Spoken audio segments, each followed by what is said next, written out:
السلام علیکم ورحمۃ اللہ وبرکاتہ۔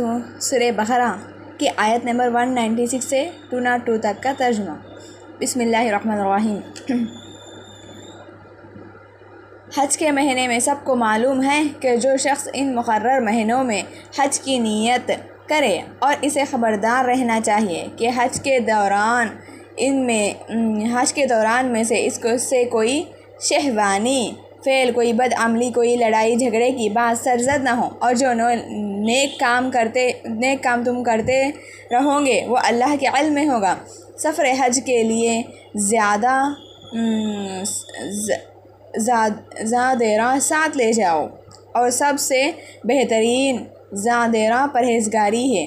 پس اے ہوش مند، میری نافرمانی سے پرہیز کرو، اور اگر حج کے ساتھ ساتھ تم اپنے رب کے فضل بھی تلاش کرتے جاؤ تو اس میں سے کوئی مضائقہ نہیں۔ پھر جب عرفات سے چلو تو معشر حرام مزدلفہ کے پاس ٹھہرو، اللہ کو یاد کرو، اس طرح یاد کرو جس کی ہدایت اس نے تمہیں کی ہے، ورنہ اس سے پہلے تو تم لوگ بھٹکے ہوئے تھے۔ پھر جہاں سے اور سب لوگ پلٹیں گے وہیں سے تم بھی پلٹو، اور اللہ سے معافی چاہو، یقیناً وہ معاف کرنے والا اور رحم فرمانے والا ہے۔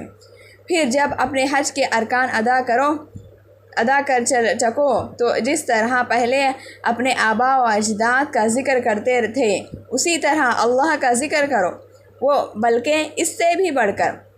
مگر اللہ کو یاد کرنے والے لوگوں میں بھی بہت فرق ہے۔ ان میں سے کوئی تو ایسا جو کہتا ہے اے ہمارے رب، ہمیں دنیا میں بھی سب کچھ دے دے، ایسے شخص کے لیے آخرت میں کوئی حصہ نہیں۔ اور کوئی کہتا ہے اے ہمارے رب، ہمیں دنیا میں بھی بھلائی دے اور آخرت میں بھی بھلائی دے، اور آگ کے عذاب سے ہمیں بچا۔ اے لوگوں جو اپنی کمائی کے مطابق دونوں جگہ حصہ پائیں گے، وہ اللہ کے حساب چکاتے کچھ دیر نہیں لگتی۔ یہ گنتی کے چند روز ہے جو تمہیں اللہ کی یاد میں بسر کرنی چاہیے۔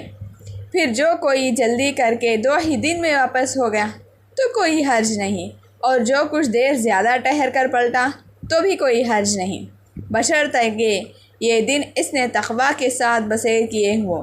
اللہ کی نافرمانی سے بچو اور خوب جان رکھو ایک روز اس کے حضور میں تمہاری پیشی ہونی ہے، یعنی کہ جب حج کے پاس جاتے ہیں نا، گالی گلوچ نہیں دینا، لڑائی جھگڑا نہیں نا، اور اللہ کی عبادت کرنا، وہاں پہ جو احکام بتائے گئے وہ پورے کرنا، اور آئے بعد میں بھی اسی طرح اللہ کی عبادت کرنا جس طرح وہاں حج کے پاس کرتے تھے، یعنی کہ نماز پڑھنا، روزہ رکھنا، جھوٹ نہیں بولنا،